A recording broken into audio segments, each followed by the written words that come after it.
ba ang underground economy? Aware ka ba o alam mo ba yung underground economy? Underground economy? Kuya, aware po ba kayo sa underground economy?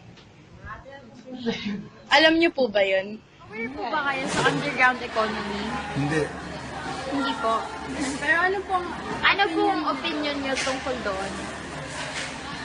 Meron kasi mga tao na nagtatrabaho para mabuhay, kunyari mga bata, ganyan. Ngayon, kaya mo tinawag na underground economy is because hindi legitimate yung business operation niya, pero kailangan magtrabaho yung tao. Yun ang alam. Po ba kayo sa underground economy? Mami! Aware po ba kayo sa underground economy? O may alam po ba kayo O may doon? alam po ba kayo tungkol doon? Wala po. Wala Sige po. po. Thank you po. Aware po ba kayo sa underground economy? Aware po ba kayo sa underground economy? O alam niyo po, may alam po ba kayo doon? About doon? Wala. Kayo po. Underground economy. Siguro ano siya, yung mga parang under the table na mga business sa economy na hidden sa tao. Alam niyo po ba yung underground economy? Underground economy. Aware po ba kayo doon?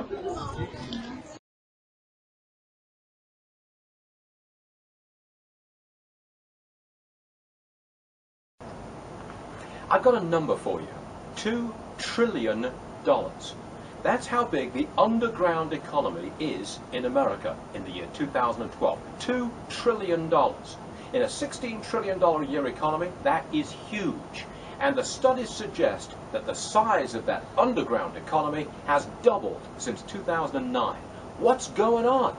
Two things. Number one, a vast increase in welfare during the Obama years. What happens if you're on welfare and you increase your on-the-books income? You lose the benefits. Therefore, you go off the books. You go into the underground economy to keep the benefits. That's one of the things that's going on. Number two, don't we look third world? We're pushing people into the underground economy like Italians, for heaven's sake, or someplace in Bangladesh. That's not America. We've always been a relatively honest society. You got a tax bill, you pay it. Your income is on the books, you pay your fair share. But all that changed under Obama, didn't it? No, it's the 1%ers. They're the tax cheats, they should pay their fair share. That very statement, pay your fair share, encouraged the resentment which is now encouraging a $2 trillion a year underground economy. It's Friday morning. Well, it's 6:12 Eastern Time, and I'm ranting already. Stay tuned in 3 hours, there's a lot more to come.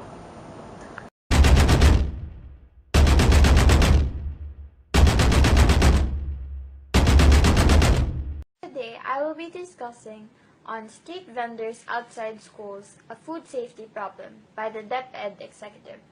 One of the biggest challenges in ensuring food safety in schools is how to regulate the ambulant street vendors selling food to students just outside school grounds. As an official of the Department of Education said, ang problema talaga is not all schools have canteens. A lot of children buy from ambulant vendors. DepEd Health and Nutrition Center Director Dr. Ellen Nalipumwit told GMA News Online on Monday. She said that the department does not have direct jurisdiction over the vendors, since they usually sell outside school premises. Just last week, hundreds of students fell ill and had to be hospitalized after eating durian and mangosteen candies sold by ambulant vendors in Karanga region. Nalipumwit said that the local government units, LGUs, are the ones responsible for regulating ambulant vendors. Republic Act No. 10611 or the Food Safety Act states the LGU shall also be responsible for street food sale including ambulant vending. She cited Davao and Naga cities as having the best practices in controlling street vendors. Nalipumwit also pointed out that there is no law in the Philippines regulating food hawkers. She urged the amendment of the Code of Sanitation of the Philippines to include stricter rules regarding ambulant vending. The code, which was signed by President Ferdinand Marcos on December 23, 1975, only mentions that ambulant food vendors should only sell bottled drinks, biscuits, and confectionaries. It is prohibited for food vendors to sell food that requires the use of utensils, the code states.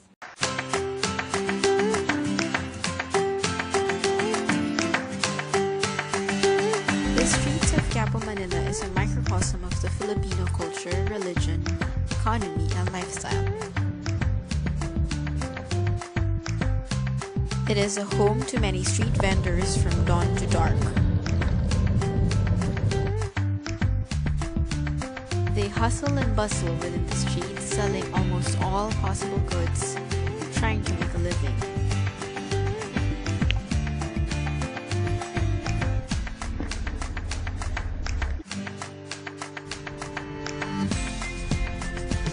There is an average of 200 registered vendors in Town 380 of Quiapo, part of the 1,704 towns all over Metro Manila, which makes it about 300,000 vendors, not including the rest of the regions of the country and the non-registered vendor.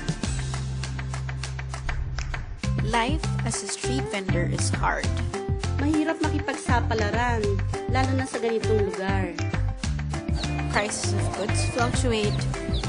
Hindi kami pwede na magtaas dahil nakano kami sa nakasabit kami sa Minsan matumal, minsan araw na kumikita.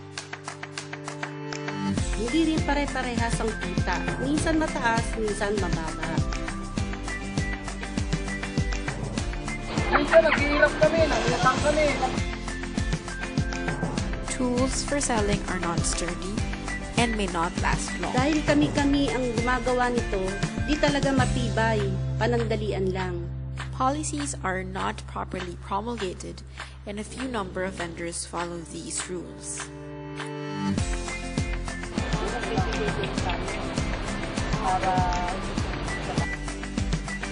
Kahit palipatin sila sa ibang lugar, babalik at babalik sila dito kasi nandito ang tao.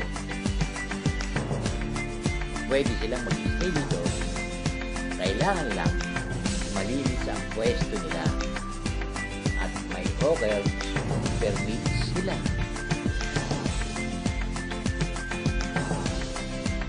Above all, they only earn an average of 1,500 to 1,800 Hong Kong dollars a month. Despite all these, they remain patient and hardworking to make ends meet. Dagat-tagal lang. Kasi siyempre pag wala ka rin tagal. Wala naman araw ka eh.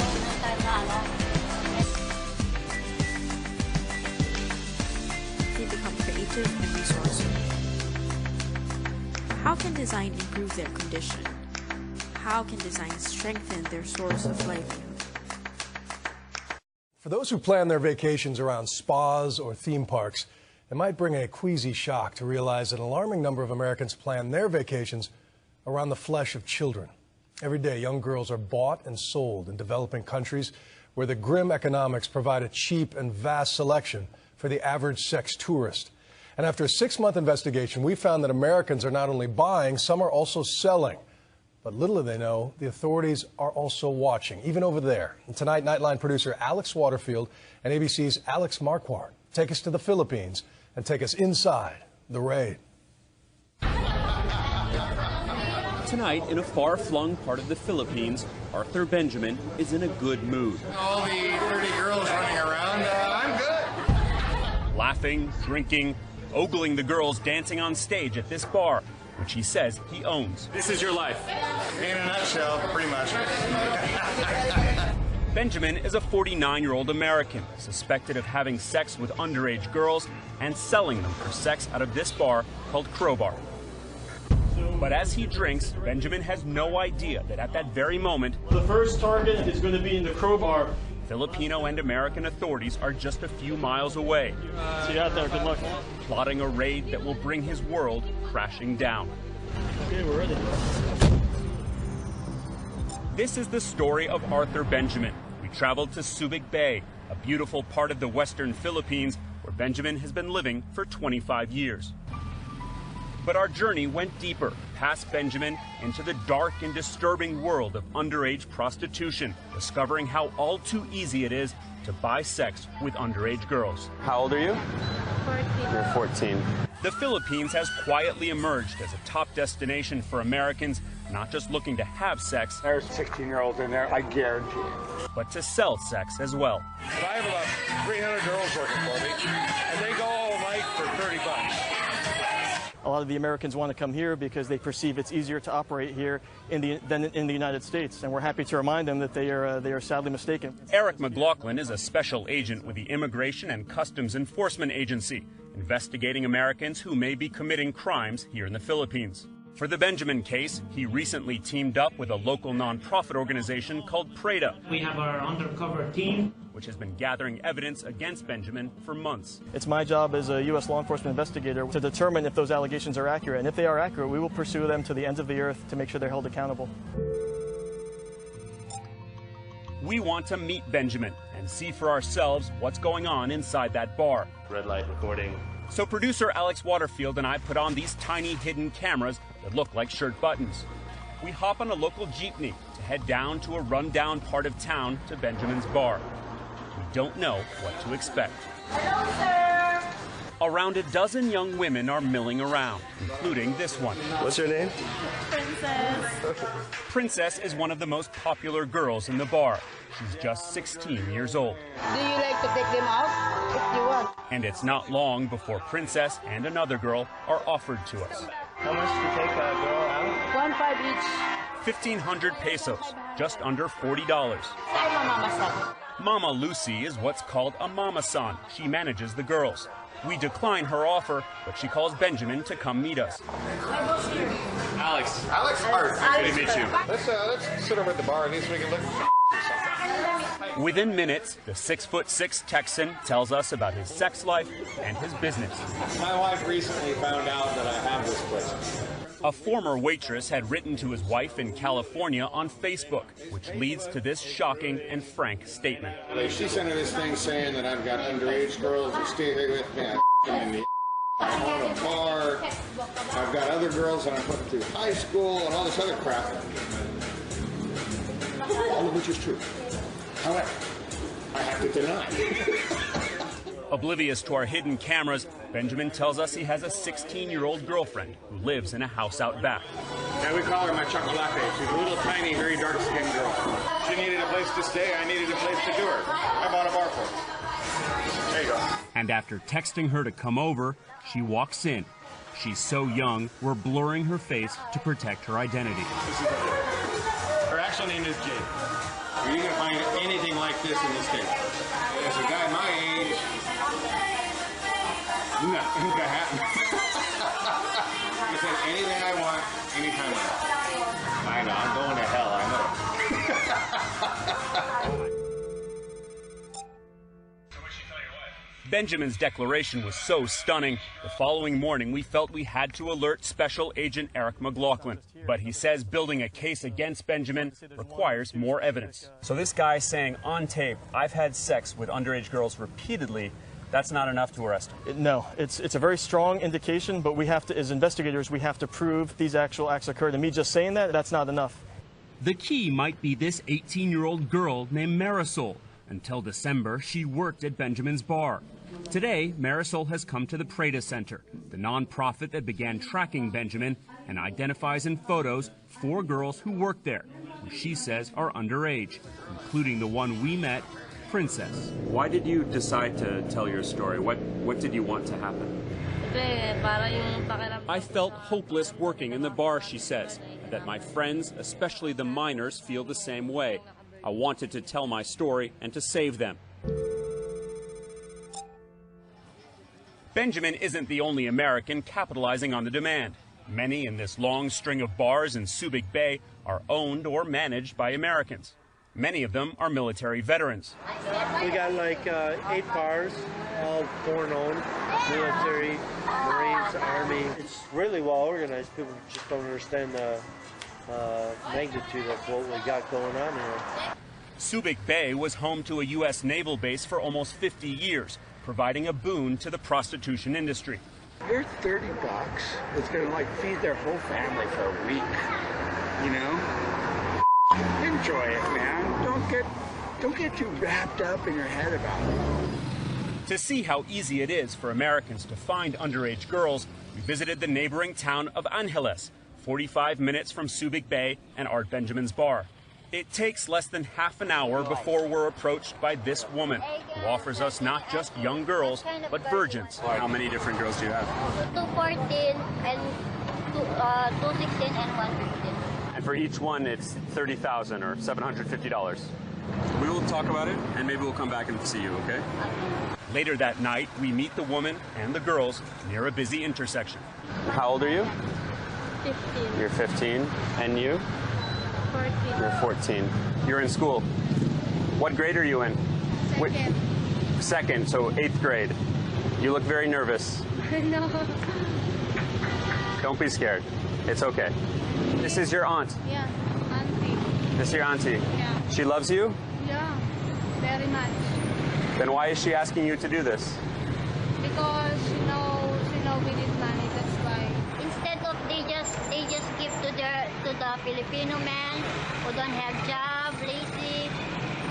It's good that they just tell you're terror, right? Well, that was incredibly disturbing. They were both obviously so young, and it was so easy for us to find them. We said no thank you and walked away. When we come back... Crowbar, that's it. That's it. We've got to be fluid and fast. Get out, go. Authorities decide to make the final move on Arthur Benjamin. I want to see your hands. Sit down. But will they have enough evidence to arrest him?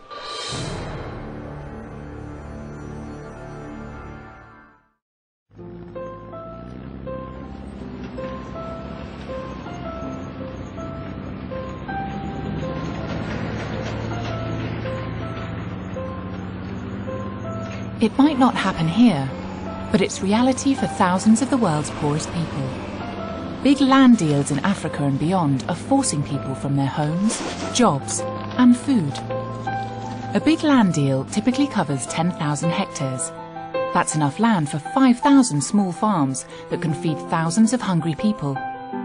But every second, communities in poor countries around the world lose an area of land the size of a soccer pitch to banks and private investors. Over 2 days, that adds up to an area of land almost as big as Rio de Janeiro. And here's the heart of the issue. 2/3 of agricultural land deals by foreign investors are in countries with serious problems with hunger. 68% of those investors intend to export everything they grow on the land, which means that even though we're growing more food, big land deals will make hunger worse. So what can you do to help? Right now, the World Bank provides the finance for many big land deals. It also has the power to influence how land is bought and sold, as well as setting an example for investors. With your help, it can be a force for good. Join us and tell the World Bank to put big land deals on hold while we find a fairer way. When the world has demanded change in the past, great things have happened. Communities around the world are standing up for change once more. Stand with them to urge the World Bank to do the right thing.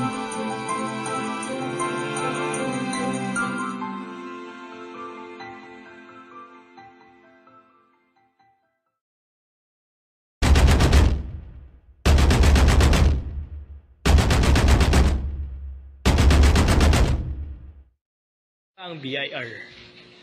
Ang BIR, ang Bureau of Internal Revenue, ay isang ahensya ng pamahalaan na doon magbabayad tayo ng buwis. At doon po natin makita na, for example po, sa resibo, meron po siyang bad po doon. Yun po ang BIR po. Sa panahon ngayon, kawalan ng trabaho ang nag-uudyok sa underground economy. Kaya sa panahon ngayon, ang mga tao halos walang trabaho. Kaya kung ano-ano pinapasok nilang mga... Wala ng hanap buhay ay nagugat sa pagsasara ng mga tanggapan, malalaking kumpanya at ng mga restaurant at kung ano-ano pa. Para sa'yo, nakakatulong ba ang underground economy sa ating bansa? At Ate, para sa iyo po ba, may mabuting nadudulot ng underground ekonomiya ng bansa sa Pilipinas? Wala po. Paliwanag mo kung bakit. Kasi po ito illegal.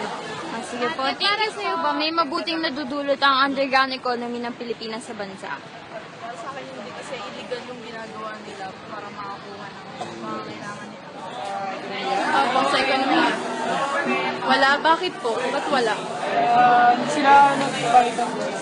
Hindi sila nagbabayad ng buwis. Hindi sila nakakiyos. May mabuti po bang naidudulot ang underground economy? Hindi. Bakit po hindi? Kasi minsan sa underground economy pumapasok din yung mga masasamang produkto katulad ng drugs. Ganun. Dahil dun yung parang yung mundo natin nababalot na ng drugs kasi dahil sa underground economy na yan. Tapos yung imbis na lumago pa yung ekonomiya natin, hindi siya lumalago kasi yung imbis na may tax na binabayaran. Sa underground society ng Pilipinas.